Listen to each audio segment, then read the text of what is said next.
క్రీస్తు ప్రభువారు అన్నటువంటి మాట, నా నామము నిమిత్తము మీరు ద్వేషించబడతారు, దూషించబడతారు, చంపబడతారు, సమాజ మందిరాలకి ఈడ్చుకుని వెళ్తారు, మిమ్మల్ని భయంకరమైన హింసలు పెడతారు.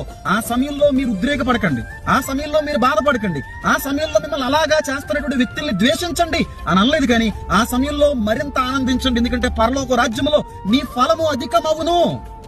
క్రీస్తుని బట్టి ద్వేషించబడిన, దూషించబడిన, హతసాక్షులుగా చచ్చిపోయిన దేవుని రాజ్యంలో మనం ఉన్నతమైనటువంటి ఫలాలను పొందుకుంటామని ఆనందమే ఉండాలి తప్ప పొరపాటును కూడా క్రైస్తువుని హింసించాడని, క్రైస్తువుని బాధ పెట్టారని, క్రైస్తువుని ఉద్దేశపూర్వకంగా మర్డరు, హత్య చేశారని బాధపడేటువంటి వాడు పొరపాటును కూడా లేఖన సంబంధమైన క్రైస్తవుడు కాదు.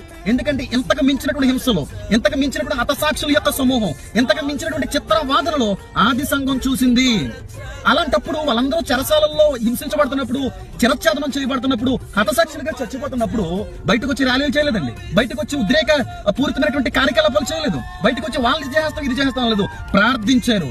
ఆ శ్రమలను ఎదుర్కొన్నటువంటి శక్తి, ధైర్యము, విశ్వాసము మరింత మాకు ఇవ్వండి అని ప్రార్థించారే తప్ప న్యాయాన్ని జరిగించు ప్రభువా, శత్రువుల చేతుల్లో నుంచి మనం తప్పించు ప్రభువా, మంచి దినాలు మాకు అనుగ్రహించు ప్రభువా అని అనలేదు. ఇంతకు మించినటువంటి హింస, ఇంతకు మించిన మారణకాండ క్రైస్తవాన్ని ఎదురైనప్పటికీ కూడా ఆనందించాలి. పరలోక రాజ్యంలో మన ఫలము అధికమగును గాక, అధికమవుతుంది. కాబట్టి వాక్యానుసారమైన రీతిలో నిలవబడవలసిన అవసరం ఉంది. జాగ్రత్త పడండి, దీర్ఘశాంతము కలిగి ఉండండి. తీర్పు తీర్చువాడు ఆయనే, పగ తీర్చుకునేవాడు కూడా ఆయనే. గనుక శాంతి సమాధానాలతో క్రీస్తు యొక్క స్వారూప్యాన్ని ఎప్పటికప్పుడు లోకంలో చూపిస్తూ మన జాగ్రత్త కలిగి, అన్నిటికీ మించి పాము వంటి వివేకం కలిగి, పాము ఎంత జ్ఞానంగా ఉంటుందండి, ఎంత వివేకంగా ఉంటుందండి. ఒక వ్యక్తి మనల్ని చంపాలి, ఇబ్బంది పెట్టాలన్న ప్రయత్నాలు చేస్తున్నప్పుడు ఎదురు వెళ్ళదు, జాగ్రత్తగా తప్పించుకునే ప్రయత్నం. ఇంకొంతకాలం బ్రతికి బయటపడి 4 ఆత్మలు సంపాదించాలనేటువంటి ఆలోచన మనం అందరం కూడా కలిగి ఉండాలి. యేసుక్రీస్తు ప్రభు వారు కూడా అదే కలిగి ఉన్నారు, అపోస్తులు కూడా అదే కలిగి ఉన్నారు. కానీ సమస్య వచ్చినప్పుడు, క్రైస్తవం మీద దాడులు జరిగినప్పుడు ఏ విధంగా కూడా ద్వేషపూరితమైన భావాన్ని చూపించలేదు, న్యాయ వ్యవస్థల యొక్క తీర్పును కోరలేదు, వి వాంట్ జస్టిస్ అని అడగలేదు.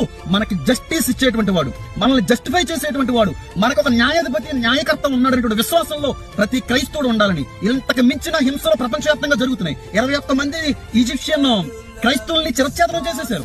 ఈయనొక్కలే కదా, ఒక ఈయన నిజంగా హతసాక్షి అయితే వేరే విషయం. కాకపోయినా సరే చాలా మంది హతసాక్షులుగా చచ్చిపోతున్నారు. ఇలాంటి పరిస్థితులు మరి ఎన్నో చూడాలి. వాటన్నిటిని ఎదుర్కొనే శక్తి, ధైర్యం మన దేవుడు అనుగ్రహించాలని.